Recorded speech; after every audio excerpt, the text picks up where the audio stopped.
Feline obesity, I mean, one of the most common problems we have out there right now, and something that certainly needs to be addressed, not just from a nutritional aspect, but from a behavioral aspect. And so what I think we have to think about is, and I know, we all know this, calories in, calories out, right? That's what ultimately leads to obesity. If you take more in than you put out. But one of the things I think, even though that's true, and we will say to owners, you need to exercise your cat more, I think that that is not good advice. Not that it wouldn't work if they exercise them more, but it's not really helpful advice for owners, because exercising a cat doesn't fit into our model or what we're used to considering exercise. So you're not going to take them out for a jog on a leash. So I think a better way to kind of define this for owners or help owners is to say we have to do enrichment for your obese cat. And when I think about enrichment, what I'm really going to be focusing on, and there's lots of ways to enrich a cat's life, but I'll focus on predation, I'll focus on play, and I'll focus on perches. And when I say predation, when we think about how a cat in the wild would eat, it's predatory behavior, right? They have to capture their food source, whether it be a mouse, a bird, or what have you. So it takes a lot of energy. They have to expend energy to get their food. We, on the other hand, in our homes, tend to deliver a bowl that's often kept topped up with food, so they essentially have to take a few steps and just consume the food. And so the other things about predation are that predation actually is, it's actually a solitary endeavor for a cat. So unlike dogs that might do group hunting, cats are all about going out there on my own and then eating on my own. So I think about those two things. I think about the activity or energy expended. I think about it being a solitary endeavor, and then also the fact that because they're small meals, they eat lots of small meals throughout the course of the day. And I think, how do I apply that in my homes for cats that are getting, or even a preventative strategy, or are obese, so overweight or obese?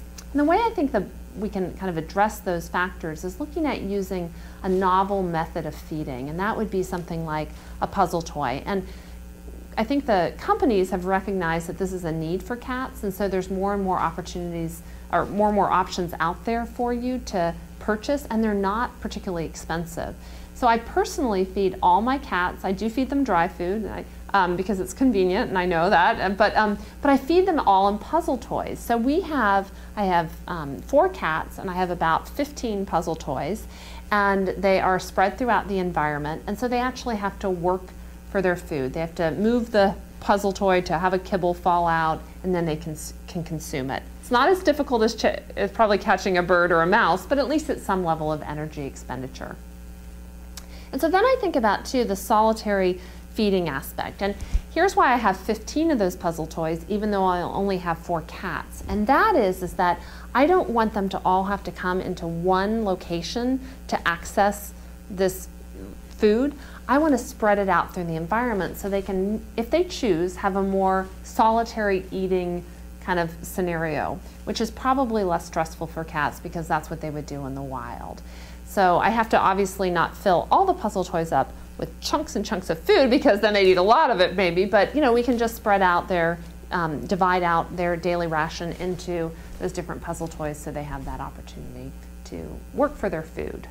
So that's the predation part. So then we think about play. Cats do like to play. People will say, my cat doesn't, but probably you haven't found the right toy, or maybe you're not doing it the right way. And when we think about cats, cats are not marathoners, they're sprinters. They like to do short bursts of high energy and then take a break. When we think about how we play, we tend to do things like, if you go to the gym, you go for an hour and you work out for an hour. And so our idea of play is oftentimes not kind of conducive to how cat works. And so what I have people do is say, you know what, we have to do short bursts of play activity, find a toy they like, do short bursts, and with breaks in between. So the perfect model for that is that if you watch sitcoms in the evening on television, you get a little bit of the sitcom, then you get a little commercial, or maybe a long commercial, but then you get another bit of the sitcom and a commercial. And so I like people to take cat commercial play breaks.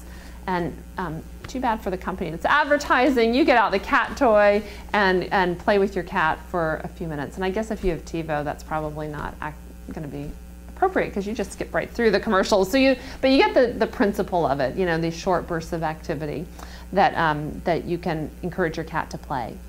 And then the final one is perches. And perches, cats love to be elevated. That's their preference. You know that when you walk into a home and see a cat, rarely do you see it cuddled up on the floor, like you see a dog maybe lying on the floor. You'll see a cat elevated on the sofa or somewhere. And that's a really good energy expenditure getting up there. It's also an enrichment for them. They can be away from other things or segregate themselves from other cats. And so I like to really encourage people to provide, not to say get off the counter, but come on up, you know, jump up again, because that's actually a lot of good exercise for them. So people who are, you know, really discouraging the perching behavior, I tell them, let's encourage it instead. And certainly if you don't want them on your kitchen counters, you can get other perches for them, but make sure you provide them with perches. So it's a nice, good energy opportunity expenditure.